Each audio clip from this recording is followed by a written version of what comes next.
Bonjour, bonjour et bienvenue. Nous allons commencer notre exhortation et le thème de cette exhortation est intitulé Les trois types de chrétiens. OK? Les trois types de chrétiens. Amen. Les trois types de chrétiens. Vous voyez, dans la foi, comme partout ailleurs, les choses ne sont pas uniformes. Même quand on va à l'école, il n'y a pas une classe pour tout le monde.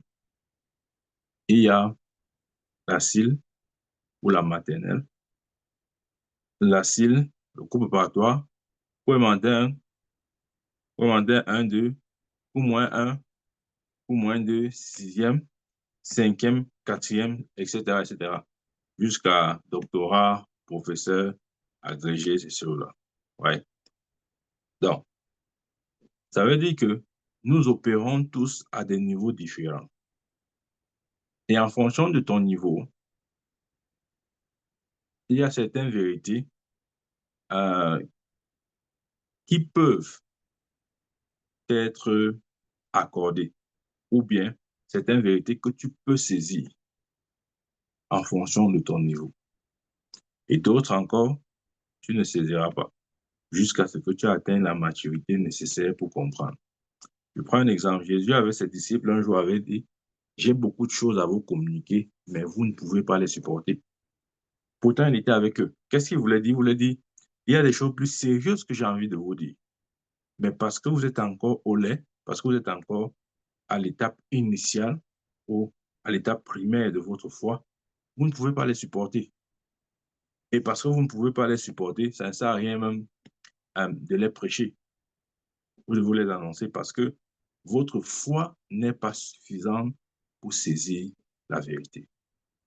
Amen. Et chaque chrétien sur terre appartient à l'une de ces catégories. Si tu es né de nouveau, si tu es enfant de Dieu, tu es certainement dans une des trois catégories que je vais évoquer tout à l'heure. Nous allons ensemble voir les différentes catégories et tu pourras toi-même conclure quelle est ta catégorie. Dans 1 Jean, chapitre 2, je lis à partir du verset 12. Les gens qui parlent, ils disent, je vous écris, petits enfants, parce que vos péchés vous sont pardonnés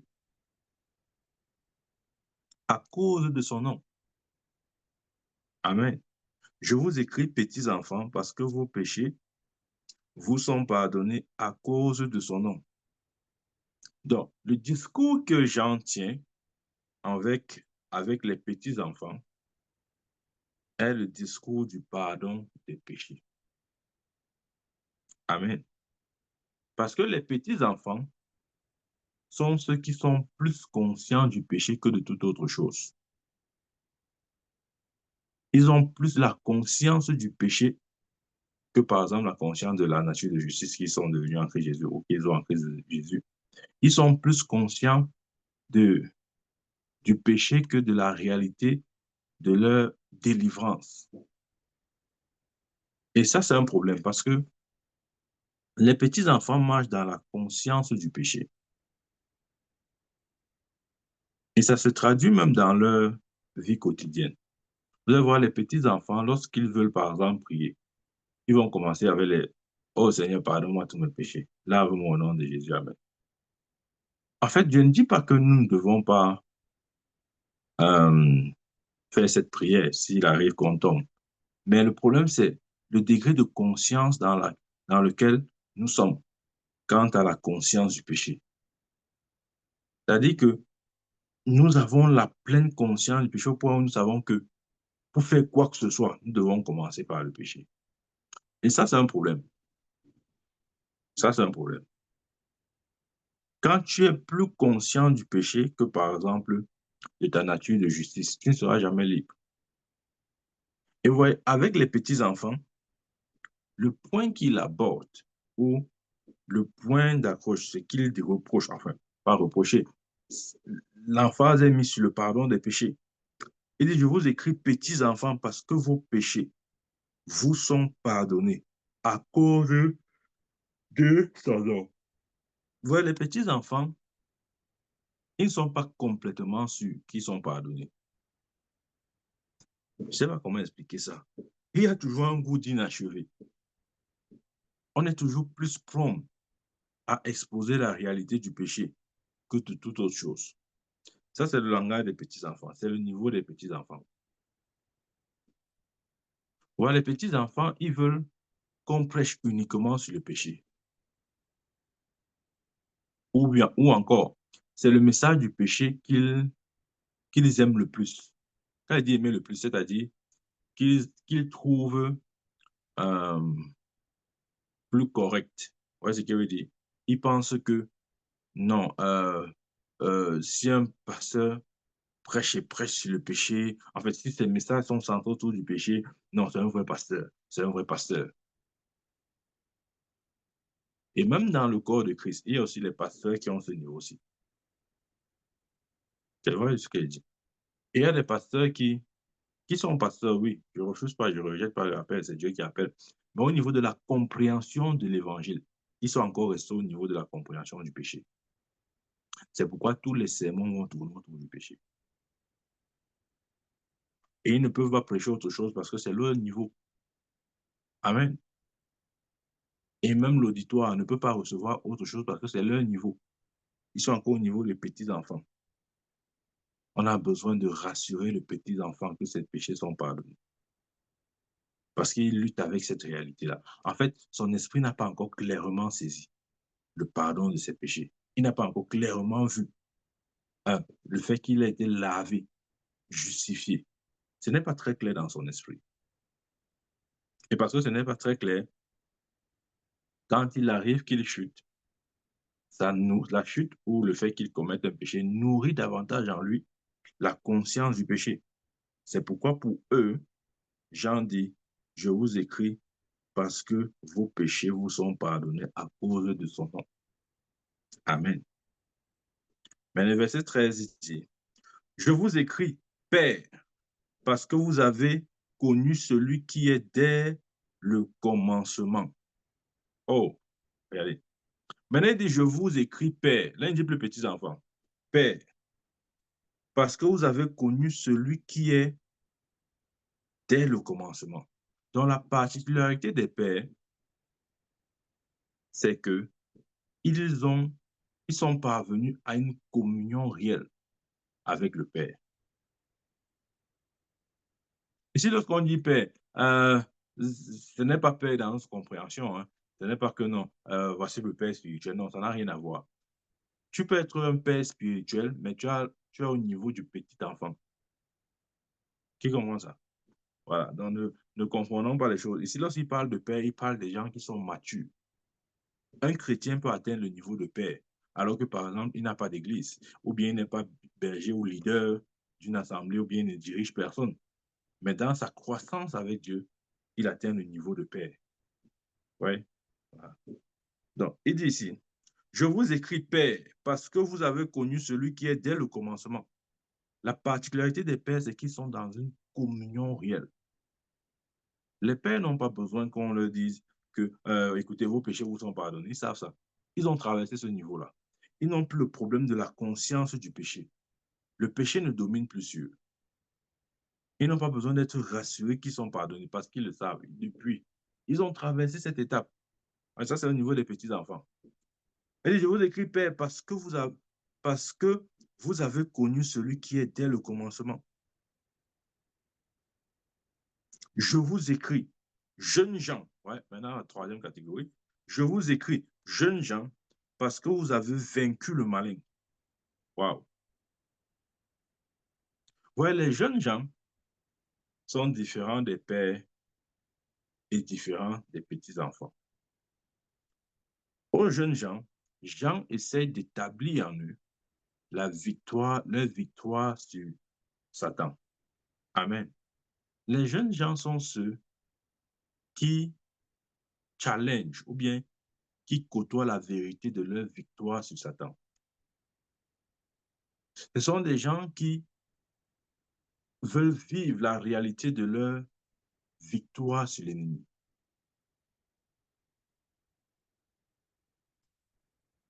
Ils ne sont pas tenus par la conscience du péché, mais dans la croissance. Ouais, c'est progressif. C'est un niveau où tu es plus concerné par marcher par la victoire ou dans la victoire que, par exemple, avoir tes péchés pardonnés. Et c'est vrai qu'on fait la différence.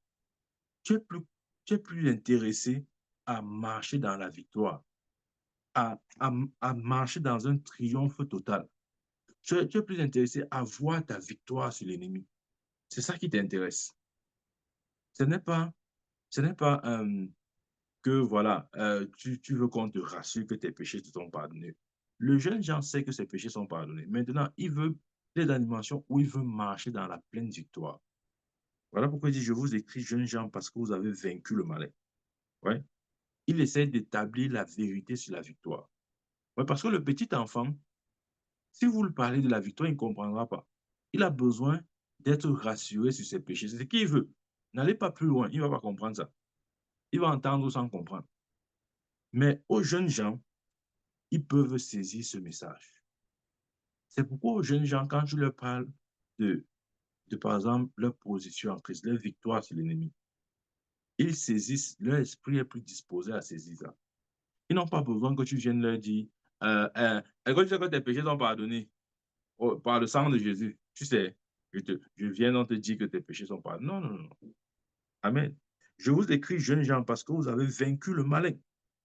Je vous écris, petit enfant, parce que vous avez connu le Père.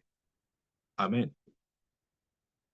Ouais, il revient sur les petits enfants en les encourageant. C'est vrai, vous bagarrez avec la conscience du péché, mais sachez que dans cette bagarre-là, sachez que vous lui appartenez quand même. Parce qu'ils ont besoin de ça. Ils ont besoin de savoir qu'ils appartiennent à Dieu et que leurs péchés sont pardonnés. Mais ils ne vivent pas forcément dans une communion avec le Père. Parce que la conscience du péché les absorbe. Et chaque fois, il faut venir les rassurer. Oh, tes péchés sont pardonnés. Voilà donc pourquoi on attrape souvent les versets comme ça, là, qui dit que, oh, petit enfant, voilà. Le verset 1 dit, mes petits enfants, je vous écris ces choses afin que vous ne péchez point. Et si quelqu'un a péché, nous avons un avocat auprès du Père Jésus-Christ. Ouais. Là, c'est une parole qu'il n'adresse pas à tous les chrétiens. Il adresse ça aux petits-enfants, aux petits-enfants. Amen. Aux petits-enfants. Dans le ministère d'avocat auprès du Père, c'est un ministère que Dieu accomplit en faveur des petits-enfants. Il ne faut pas seulement ramasser les versets comme ça, là, tu te les appropries, tu vis toute ta vie avec. Tu vis avec les versets des petits-enfants, toute ta vie. Tu dis que non, non, non, non, mon prophète, heureusement que vraiment, la Bible s'y a tout prévu. Hein. La Bible dit que si nous péchons. Et ce qui m'énerve, c'est que des fois, nous citons les versets sans les maintenir dans leur contexte. On aime seulement dire, si quelqu'un a péché, nous avons un avocat auprès du Père Jésus-Christ le juste. Ça, c'est vrai. Mais le début de la phrase ne commence pas ici. Le début de la phrase, c'est mes petits-enfants. L'expression petits-enfants ici est capitale. Mes petits-enfants, je vous écris ces choses afin que vous ne péchez point. Donc, il n'est même pas en train de donner euh, une licence ou bien un feu vert aux petits-enfants pour pécher. Non. Il dit qu'il écrit ça afin qu'ils ne pêchent pas. Mais s'il arrive qu'ils pêchent, parce qu'ils sont encore petits enfants, s'il arrive qu'ils pêchent, qu'ils ne culpabilisent pas, parce que Jésus-Christ, notre avocat, intercède pour nous auprès du Père. Oui. Mais ça ne veut pas dire que, OK, j'ai un verset qui me couvre. Bon, voilà, c'est pas grave. En tout cas, mon prophète, un genre de un me dit que Jésus-Christ est mon avocat. Ça, c'est le message des petits enfants. Si tu veux vivre dans la vérité de ce verset-là, c'est ton problème. Mais je peux te promettre que tu ne grandiras pas. Parce qu'il y a un niveau de vie que tu peux avoir. Oui, OK. Le verset 6 dit ceci. Celui qui dit qu'il demeure en lui doit marcher comme il a marché lui-même. Est-ce que Jésus a marché dans le péché? Est-ce que Jésus a marché avec la conscience du péché? Est-ce que Jésus a marché en demandant pardon pour ses péchés tous les jours, en vivant pleinement et consciemment dans le péché? Non. Donc ce verset-ci, c'est juste, ouais, c'est le céréal, c'est-à-dire que C'est pour les bébés, c'est pour les bébés. Bon, imaginez-vous, toi qui m'écoutes là, imagine-toi que tu as faim, très faim même. Maintenant, on vient te donner le céréal. C'est-à-dire que tu dis que j'ai faim, j'ai faim. On vient te sortir le céréal même, on vient te sortir le lait des bébés, là, des nourrissons. Tu as faim, adulte que tu es, on te donne un petit lait dans un petit verre, même pas la quantité, un petit verre comme ça, là. On dit voici le lait, bois. Est-ce que ça pourra répondre à tes besoins de nutrition? Non. Parce que tu finiras de boire un biberon de lait de nourrisson que tu auras encore faim. Donc, ce n'est pas de ça dont ton organisme a besoin. Ton organisme a besoin d'une nourriture beaucoup plus riche que le lait des petits-enfants. Bien-aimés, sortons des biberons. Nous aimons les versets comme ça, là. On dit non, mon prophète, tu n'as pas lu. Il y a encore un autre verset pour moi. Quel verset? Si nous disons que nous n'avons pas de péché, nous nous séduisons nous-mêmes et la vérité n'est pas en nous. Ah, mon prophète, tu vois, la Bible dit que si je dis que je n'ai pas de péché, je me séduis. Moi, il ne veut pas me séduire. Je sais que j'ai le péché à moi. Non. Après, on continue. Si nous confessons nos péchés, il est fidèle et juste pour nous les pardonner, nous purifier de l'iniquité. Ah, mon prophète, voilà la solution. Dieu a prévu donc que je peux chuter. En fait, Dieu a prévu ma chute. Un moyen d'en sortir, c'est-à-dire qu'il sait que, OK, mon enfant va chuter. C'est pourquoi il faut qu'il confesse ses péchés et je veux le purifier et je veux le restaurer. Oui, tu peux faire ça au début, mais tu ne peux pas vivre toute ta vie chrétienne dedans. À un moment donné, il faut sortir de là. Amen. À un moment donné, il faut sortir de là. Il faut quitter de l'étape de petit enfant pour au moins s'arriver à l'étape de jeune. Amen. Il a dit, jeunes gens, je vous écris parce que vous avez vaincu le malin. Aux jeunes gens, on essaie d'établir la vérité de leur victoire sur le malin. Oui. Et c'est là où ça commence à être intéressant. Lorsque tu commences à intégrer ta victoire sur l'ennemi, c'est là où ta vie chrétienne commence à prendre du sens. Parce que si tu ne vois pas ta victoire sur l'ennemi, tout ce que tu vois, ce sont tes péchés et la nécessité de te faire pardonner, tu auras une vie des petits-enfants. Mm-hmm. C'est vrai. OK. Verset 14. Je vous ai écrit, Père, parce que vous avez connu celui qui est dès le commencement. Mm-hmm. Les pères sont dans une communion avec celui qui est celui qui est dès le commencement. Je vous ai écrit, jeunes gens, parce que vous êtes forts. Les jeunes gens sont les forts. Les gens qui ont compris leur force en Christ. Les gens qui ont compris leur victoire sur l'ennemi. Il dit, je vous ai écrit, jeunes gens, parce que vous êtes forts et que la parole de Dieu demeure en vous et que vous avez vaincu le malin. Oui, la parole de Dieu demeure au, au moins dans la deuxième catégorie, les jeunes gens. Ce qu'il dit ici, les petits-enfants, la parole de Dieu ne demeure pas en eux. Non, non, ils n'ont pas la parole de Dieu en eux. Ils ont encore besoin d'être rassurés. C'est des choses élémentaires. Parce que s'ils avaient la parole de Dieu en eux, ils devaient comprendre que le péché et la conscience du péché sont des choses révolues. Ça n'a aucun pouvoir sur eux. C'est ce que Paul dit dans Romains. Donc, je vous ai écrit, jeunes gens, parce que vous êtes forts et que la parole de Dieu demeure en vous et que vous avez vaincu le malin.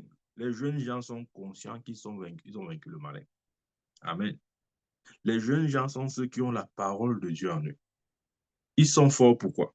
Parce qu'ils ont la parole de Dieu en eux. Bien-aimé, tu vois, que je sois au moins au niveau des jeunes gens.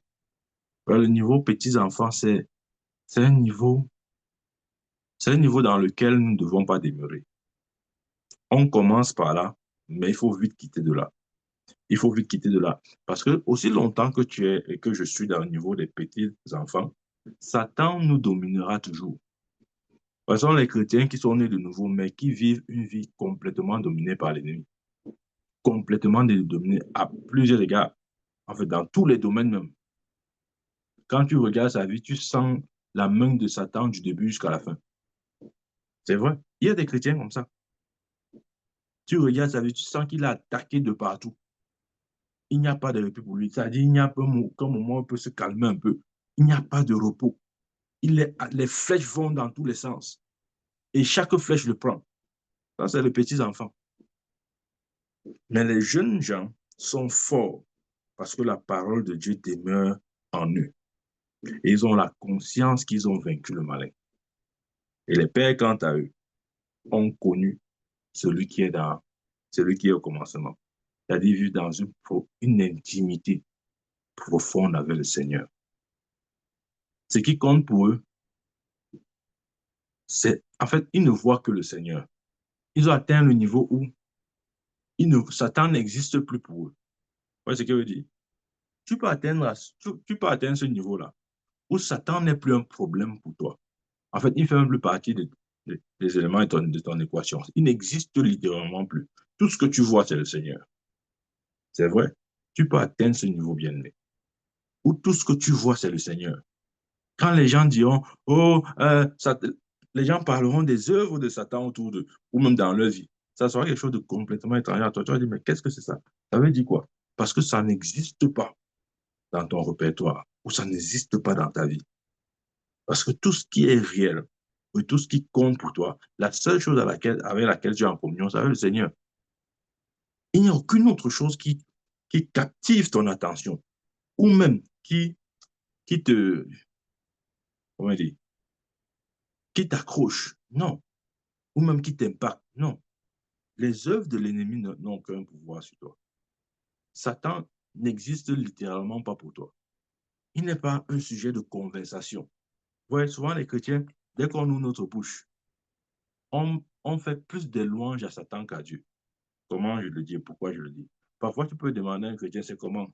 Ah, mon frère, c'est comme ci, comme ça. Mon frère, hier j'étais malade. Hier, vraiment, c'est-à-dire, il ne parle que des problèmes, des difficultés. Il exalte ces choses. Et à aucun moment, il ne parle du Seigneur. À aucun moment, il ne glorifie le nom du Seigneur. À aucun moment, il n'exalte le nom du Seigneur. Il va juste dire les œuvres, il va rendre témoignage des œuvres de Satan dans sa vie. Oh non, tu ne comprends pas. Je ne sais même pas ce qui s'est passé. Vraiment, j'étais même en santé, moi aussi, maintenant qui suis malade. Vraiment, mes affaires ne marchent même plus. Tout a chuté. Vraiment, même mon mari, il a même perdu l'emploi. Vraiment, c'est difficile. On ne mange même plus à la maison. C'est dur. Je ne sais pas comment faire pour aller demain au travail. Ouais, c'est ce qu'elle veut dire.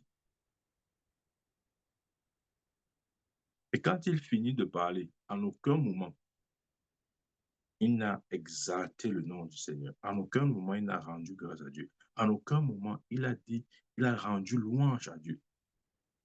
Il a juste parlé de ses problèmes.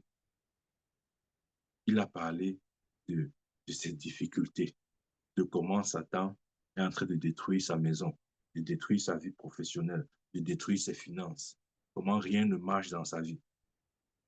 Et ça, c'est un problème. Je vous assure, c'est un problème. Nous devons atteindre le... Ouais, quand je dis Satan n'existe pas, ça veut dire que nous choisissons ce qui sortira de notre bouche.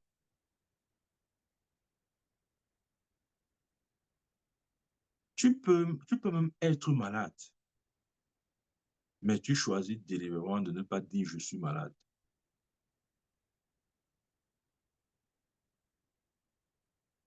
Maintenant, l'année que j'explique bien ce point. Ça, c'est un truc très subtil, délicat et sensible. Regardez, la maladie,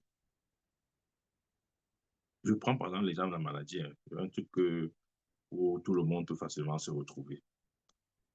Un truc assez vulgaire, tout le monde se retrouve à cet moment. La maladie n'a pas d'agent publicitaire. La maladie ne parle pas. Où est la bouche de la maladie? La maladie n'a pour bouche que ta bouche et ma bouche. Donc, quand tu l'exaltes en disant cela à tout moment et à n'importe qui, oh, je suis malade, oh, je ne vais pas bien, oh, ma santé ceci, ma santé cela. Ce que tu ne sais pas, c'est que inconsciemment, mais ça marche. Les choses spirituelles vont marcher. Écoute, si tu ne sais pas que en jetant un caillou de l'étage, ça va tomber en bas, ce n'est pas parce que tu ne sais pas que le caillou va tomber en bas que cela ne va pas tomber. Ça va tomber. Parce que c'est soumis à une loi naturelle qui est la loi de la gravité. Et la loi ne dépend pas de la conscience que tu as d'elle. Non. Que tu sois conscient ou pas de la gravité, que tu allais faire l'école, que tu aies fait la physique ou pas, la loi de la gravité va s'appliquer à toi. Pour dire que quoi? Pour dire que plus nous exaltons ces situations difficiles, ces problèmes dans lesquels nous sommes ou par lesquels nous traversons, plus ces choses deviennent permanentes dans nos vies. Ces choses deviennent, ça prend racine, ça s'enracine, ça devient stable, ça devient permanent, ça prend du volume, la stabilité. Et voilà pourquoi certaines personnes se retrouvent, par exemple, malades à vie. Ce n'est pas simplement à cause de la maladie, mais c'est à cause de la parole qu'ils ont constamment proclamée.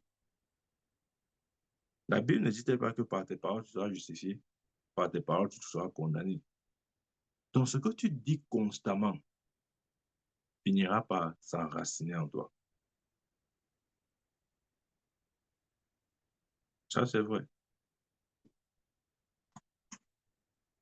Refuse. Ouais, quand tu as un niveau quand tu as l'étape de père ou de jeune gens, ça ne veut pas dire que tu ne peux pas être éprouvé, Satan ne peut pas te tenter, non. Mais tu es focalisé sur une chose. Quelle que soit la manière à laquelle il vient, il ne te distrait pas. Il ne te distrait pas. Oh, c'est vrai, il ne te distrait pas.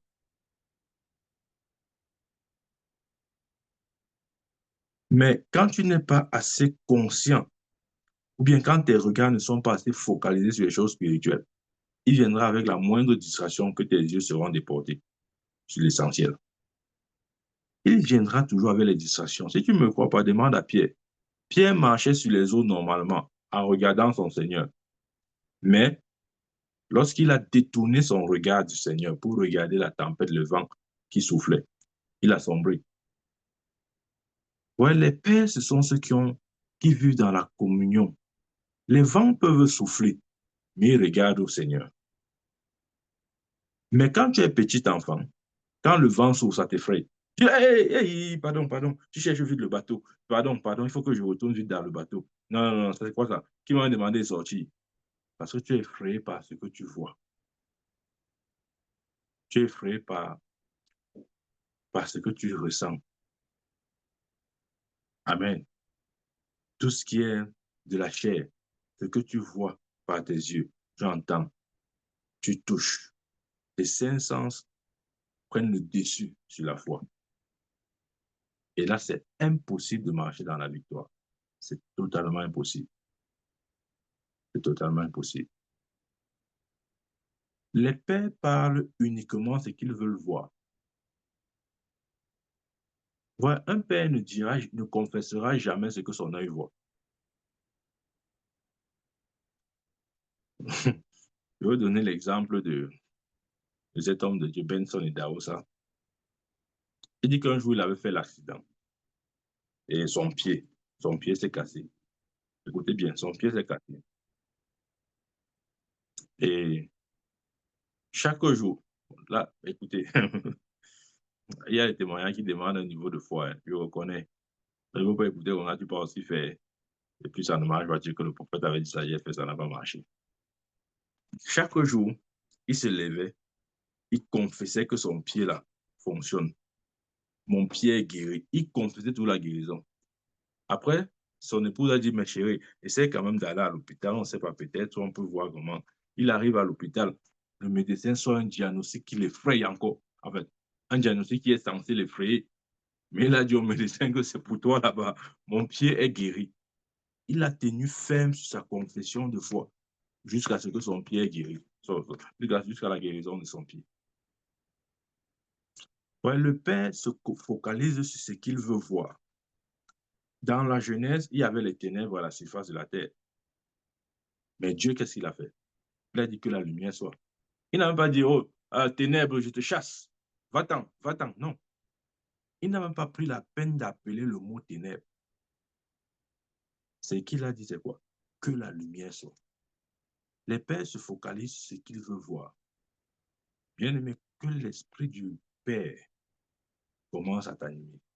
Commence à confesser uniquement ce que tu vois. Si tu te sens faible, ne dis pas je suis faible, dis l'Éternel est ma force. Tu vois la différence? Voilà. Quand tu te sens faible, le petit enfant va dire, oh, je suis faible. Oh Seigneur, je suis faible. Dès que tu le rends visite, oh non, ça va pas, je suis faible, je suis faible, je suis faible, je suis faible. Pourquoi? Parce qu'il n'a pas appris à parler correctement. Il n'a pas appris à dire l'Éternel est ma force. Il n'a pas appris à dire ça. Il vit selon ce qu'il ressent. Si son corps lui dit qu'il est faible, sa bouche va dire la même chose. Amen. Le petit enfant, lorsqu'il manque de quoi que ce soit, peut-être bien matériel ou bien financier, il va commencer à dire, oh, je suis pauvre, je n'ai rien. Dans notre famille, on n'a rien. Mon prophète, tu ne comprends pas, c'est que dans notre famille, nous sommes comme ça. Hein. Nous, personne n'a réussi. Donc, moi-même, quand je peux me manger, même 2 fois par jour, moi, je ne demande plus rien à Dieu. J'ai accompli ma vie. Parce que dans notre famille, c'est comme ça. Depuis notre grand-père, je vais t'expliquer. Mon grand-père était marié à une femme qui n'avait pas d'enfant. Et après, l'autre femme qui avait des enfants a fait la sorcellerie. Et ça a commencé, le problème a commencé là. Et c'est comme ça que la génération ensuite, la génération suivante a écopé et l'autre génération, et jusqu'à moi, c'est venu me trouver. Donc, tu sais, moi, je ne discute plus, je ne veux même plus trop me casser la tête. Je sais que c'est ma part, c'est mon lot. Je vis avec, je gère. Il ne sait pas ce verset qui dit, l'Éternel est mon berger, je ne manquerai de rien. Le petit enfant ne peut pas confesser ça. Il fait quoi avec? Il va seulement dire que non, je n'ai rien, je suis pauvre. Vraiment, mon prophète, toi, tu ne me comprends pas. C'est pas que tu ne me comprends pas. Toi, tu es en train de dire les choses. Tu dis toi les choses bizarres, compliquées. Moi, je te parle de la réalité. Tu vois, ça, c'est la réalité. Je suis dans les faits. Toi, tu es en train de dire les versets bibliques, versets bibliques. Moi, je suis dans les faits. Tu vois, regarde, j'ai quoi? Tu as vu que j'ai quoi? Oui, va dans mon frigo, il n'y a rien. Tu veux alors qu'ils disent que je suis riche quand il n'y a rien? Non, ça, c'est le mensonge. Ce n'est pas le mensonge, c'est parler en accord avec la parole de Dieu. Amen. Donc, au lieu de dire je n'ai rien, je suis pauvre, notre famille est pauvre, cette phrase-là va te maintenir dans la pauvreté. Commence à dire l'Éternel est mon berger, je ne manquerai de rien. Amen. Quand tu te sens faible, dis ceux qui se confient en l'Éternel. Dieu renouvelle leur force. Ils prennent l'envol comme l'air. Ils courent, ils ne se fatiguent pas. Tu ne peux pas réciter ce verset quand tu es petit enfant. Non. Tu vas te dire, je suis faible. Oh, je suis faible. Oh. Ouais, je suis faible. Pardon, priez pour moi. Priez pour moi. Je suis faible. Je suis faible. Regarde, les jeunes gens sont ceux qui ont la parole de Dieu en eux. Et c'est pour ça qu'ils sont forts. Quand tu as la parole de Dieu en toi, la parole de Dieu en toi manifeste ce qu'elle dit. Maintenant, je vais te dire ce que ça signifie. Par exemple, si tu écoutes la parole concernant la protection, la sécurité, par exemple, tu écoutes un message, OK? Un message qui est prêché et dont le thème est peut-être la sécurité, la protection. Si ce message est prêché dans l'onction et que dans cette même onction, ton esprit est réceptif à cette parole, je vais te dire maintenant, tu n'as plus besoin de prière pour la, pour la protection ou sécurité. Tu n'as plus besoin de ça. Tu n'as plus besoin. Parce que la parole que tu as reçue va manifester cette réalité dans ta vie. Tu n'as plus besoin de la prière. Or, quand on ne comprend pas ce principe, on va passer toute notre vie à demander la prière. Oh, mon prophète, euh, hmm, mais ça fait longtemps, là, tu n'as plus prié pour ma protection. Tu dois prier pour ma protection. Tu n'as même plus prié pour ma sécurité. Toi, tu as même comment? Tu ne pries pas pour ça, pourquoi? Prie pour ma sécurité. Prie pour ma sécurité, s'il te plaît. J'ai besoin de la prière. On va prier pour toi comme ça tous les jours. Ça ne va rien produire dans ta vie. Je suis honnête avec toi, ça ne va rien produire. Si ça allait produire, qu'est-ce que tu as fait des prières la protection, la sécurité qu'on avait élevée à ton endroit dans le passé. C'est fini. C'est comme si c'est venu là pour un temps et puis c'est parti. Voilà pourquoi tu cherches une deuxième prière. Voilà pourquoi tu cherches une troisième prière. Non, Dieu ne travaille pas comme ça. Au commencement était la parole. La parole était avec Dieu et la parole était Dieu. Lorsque tu reçois la parole, quelle que soit la parole, c'est la sémence. Elle a le pouvoir de manifester ce qu'elle déclare. C'est pourquoi, par exemple, si tu écoutes un message, par exemple, qui porte sur la guérison divine, par exemple, un enseignement ou une série d'enseignements sur la guérison divine, si tu écoutes ça, si ce message est prêché dans l'onction du Saint-Esprit et que ton cœur est ouvert, tu n'as plus besoin qu'on prie pour ta guérison. Ce message, cette parole est suffisante pour te guérir. Tu n'as pas besoin d'une autre prière. C'est vrai ce qu'il dit. Peut-être tu crois que je suis en train de jouer. C'est vrai. Tu n'as plus besoin. Mais quand la parole de Dieu n'est pas enracinée en toi, il dit quoi? Je veux écrire jeunes gens parce que vous êtes forts, parce que la parole de Dieu habite demeure en vous. Quand la parole de Dieu ne demeure pas en toi, tu auras les prières pour tout et n'importe quoi. Tu auras tout. Elle dit que, comment je dis ça? Dans ton esprit, tu auras tout type de prière. La prière pour 8 heures du matin, la prière pour 9 heures du matin, la prière pour la prospérité, la prière pour la protection, la prière pour la guérison, la prière pour la bénédiction, la prière pour. C'est-à-dire que ça, ton esprit, c'est-à-dire tu as bombardé ton esprit de sujets de prière qui en réalité ne peuvent pas t'aider sur le long terme. Jésus avait dit quoi? Que même quand on chasse un démon, est-ce que la personne est délivrée pour toujours? Non. Il t'a dit que les prières qu'on fait sur toi là vont te délivrer pour toujours. C'est pas vrai. Non, non, non, il faut sortir là. C'est pas vrai. C'est pas vrai. Ne crois plus aux choses comme ça là. C'est la parole de Dieu qui apporte le caractère éternel à toutes les bénédictions de Dieu dans ta vie. C'est la parole de Dieu. Ne dépend plus des prières, dépend plus de la parole. Jésus a dit lorsqu'on chasse un démon, il part. Il va partir à cause de l'onction. Mais aucune onction ne peut le maintenir dehors. Il va partir. Si l'homme de Dieu dit sors au nom de Jésus, il va sortir. Mais la Bible dit qu'il va revenir. Ah, tu comprends? Donc la finalité n'est pas la prière de délivrance. La finalité, c'est de garder la parole, d'être fort dans la parole de Dieu. Je veux dire quoi? De demeurer dans la parole afin d'être fort en Christ. Parce que quand le démon part, il revient. S'il voit qu'il n'y a rien qui l'a remplacé, il n'y a pas la parole de Dieu, on l'a alors chassé. Pourquoi? Ils sont malins. Hein? Ils vont aller chercher 7 autres démons. La Bible dit 7 autres démons plus puissants. Maintenant, au début, tu avais tes 1 démon. Tu vas te retrouver maintenant avec tes 7. Avec quoi? Il prend 7 plus 8. Ça fait 8. Donc, au début, tu étais avec un démon. Au lieu même qu'on te laisse même avec ton un démon, tu as demandé la délivrance. On t'a donné la délivrance. Mais comme tu voulais la délivrance sans la parole, le démon est parti parce qu'on l'a chassé à cause de l'onction, mais il est revenu parce qu'il a le pouvoir, il a le droit de revenir. Et en revenant, il a vu que ta maison est libre, est vide, je veux dire. Puisqu'il est malin, il sait qu'il était là seul, on l'a chassé. Donc ça ne sert à rien qu'il retourne dans la maison là seul. Il va aller chercher 7 autres démons plus méchants que lui. Donc c'était même mieux qu'on ne te délivre même pas du tout. Parce qu'on a empiré ta situation. Entre laisser quelqu'un avec un démon et avec 8 démons, vaut mieux le laisser avec un démon. Oui, c'est vrai. Vaut mieux le laisser avec un démon.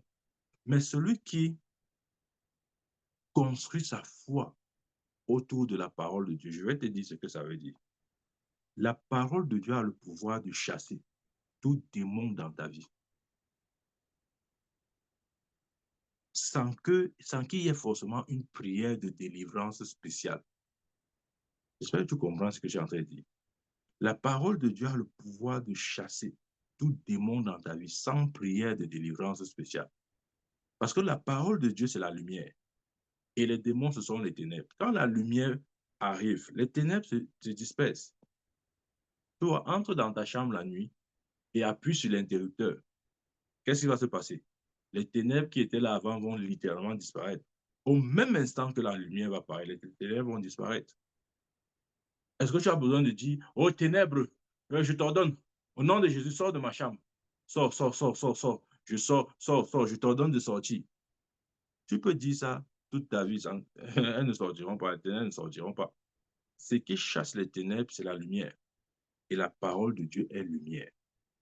Je vous ai écrit, jeunes gens, parce que vous êtes forts. La parole de Dieu demeure en vous. Vous avez vaincu le malin.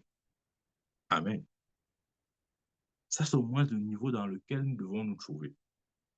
Ça, c'est le minimum. Sinon, Dieu nous appelle à être des pères. Ceux qui vivent dans une communion intense, dans une intimité avec le Seigneur.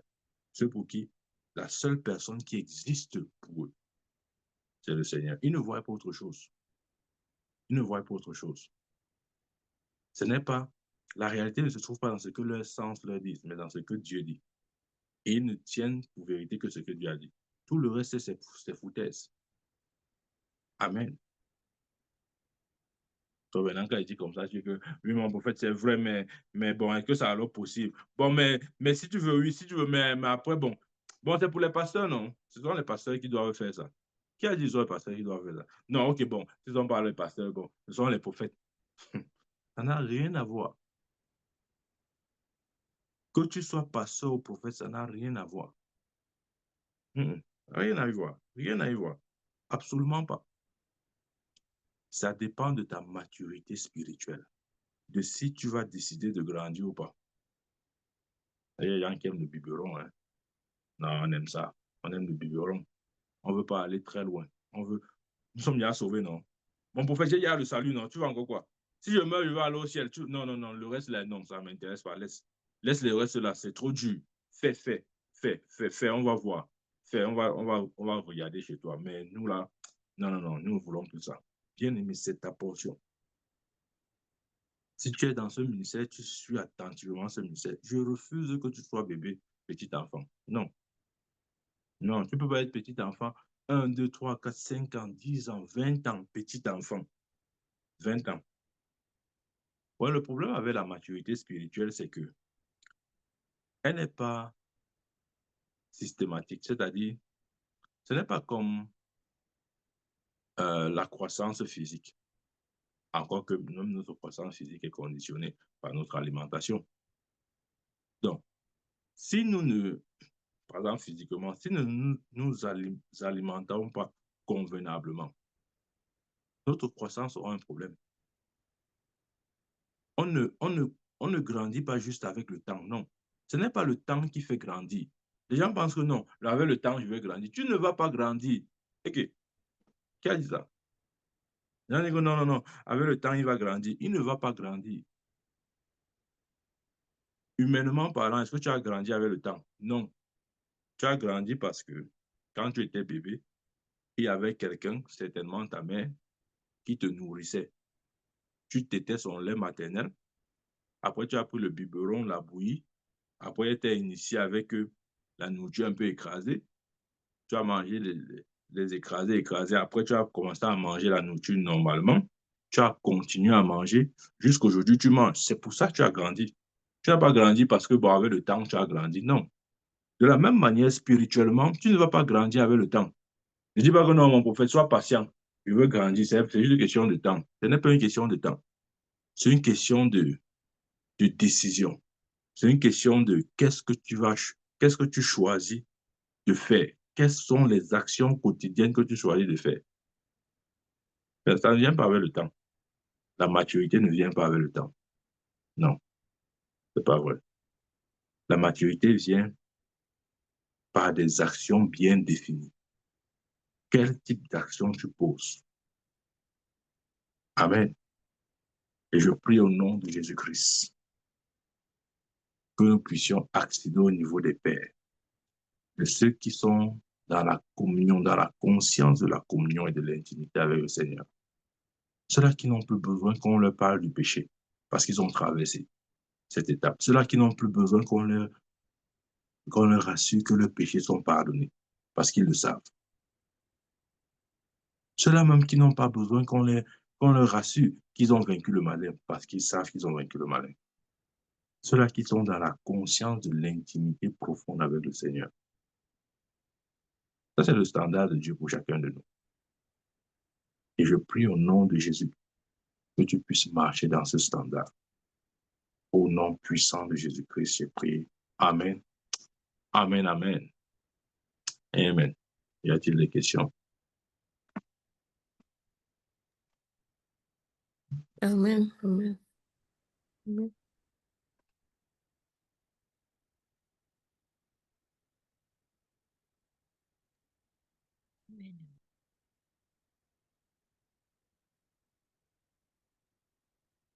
Amen.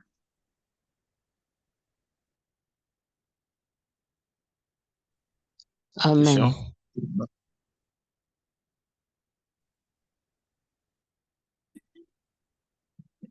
C'est quoi?